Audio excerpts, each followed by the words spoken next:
अयोध्या और आगरा में प्रशासन ने बड़ा बुलडोजर एक्शन लिया है और कई अवैध घरों को ध्वस्त कर दिया है। आगरा में एक अवैध कॉलोनी पर बुलडोजर कार्रवाई की गई है। यूपी में अतिक्रमण पर एक्शन लगातार जारी है। प्रशासन अवैध कब्जे पर लगातार बुलडोजर चला रही है। अयोध्या में 14 कोसी परिक्रमा मार्ग के चौड़ीकरण को लेकर बड़ा बुलडोजर एक्शन हुआ, जहां भारी सुरक्षा के बीच कई मकानों को ध्वस्त कर दिया गया। मुआवजा और लगातार नोटिस के बाद भी लोग अतिक्रमण को खाली नहीं कर रहे थे। कार्रवाई के दौरान एक प्राचीन शिव मंदिर को भी ध्वस्त कर दिया गया। इसके साथ ही आगरा में एक अवैध कॉलोनी पर प्राधिकरण ने बुलडोजर चलाकर ध्वस्त कर दिया है और करीब 2500 वर्ग मीटर एरिया में अवैध कब्जे को खाली करा दिया। उत्तर प्रदेश के लखीमपुर खीरी से बड़ी खबर, जहां पर पुलिस ने एक्शन लिया है। घोटाले में फरार आरोपी पर कार्रवाई की गई। घर पर कुर्की का नोटिस चस्पा कर दिया गया है। 5 करोड़ के खाद्यान्न घोटाले में ये कार्रवाई हुई है।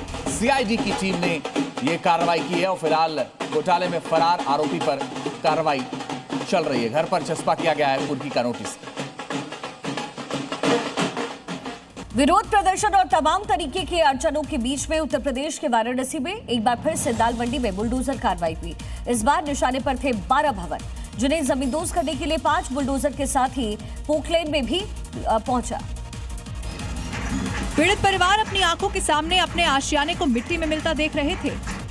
इन भवनों का ध्वस्तीकरण आज दिनांक 11/6/2026 को किया जाना है, अतः भवन को अतिशीघ्र खाली कर दे। सुरक्षाकर्मी चप्पे चप्पे पर तैनात नजर आए। ड्रोन से पूरी कार्रवाई की मॉनिटरिंग हो रही थी। जिन भवनों पर कार्रवाई हो रही है उनका मुआवजा तो मिल गया, लेकिन नाराजगी पर मरहम लगाने के लिए नाकाफी ही है। वाराणसी की दाल मंडी में प्रशासन का बुलडोजर तभी गरजता है जब ध्वस्त किए जाने वाले मकानों का मुआवजा दे दिया जाता है। बावजूद यहां इस कार्रवाई के खिलाफ विरोध प्रदर्शन करने वाले लोगों का गैंग भी एक्टिव है। जो लोगों को मुआवजा नहीं मिलने और बुलडोजर कार्रवाई के खिलाफ उकसाता है, जिसमें महिलाएं भी शामिल हैं। हालांकि किसी तरह के उपद्रव के खिलाफ यहां पर्याप्त मात्रा में सुरक्षाकर्मी थे।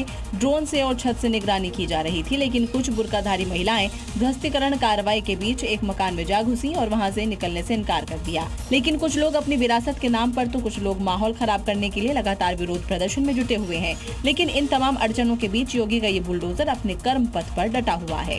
उत्तर प्रदेश में 2027 में विधानसभा के चुनाव है और इसकी तैयारी अभी से शुरू हो गई है। और इसी तैयारी के बीच योगी आदित्यनाथ एग्रेसिव मोड में आ गए हैं। योगी की लाइन तय, हिंदुत्व, कानून और एक्शन।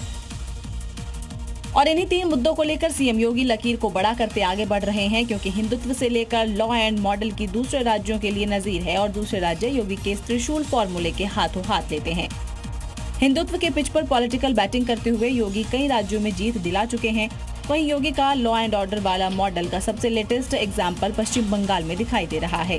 योगी के इस त्रिशूल फॉर्मूला की काट शायद विपक्ष के लिए ढूंढना इतना आसान नहीं होगा, क्योंकि इसी फॉर्मूले के तहत योगी कई रिकॉर्ड बना भी चुके हैं और कई इतिहास बदल भी चुके हैं।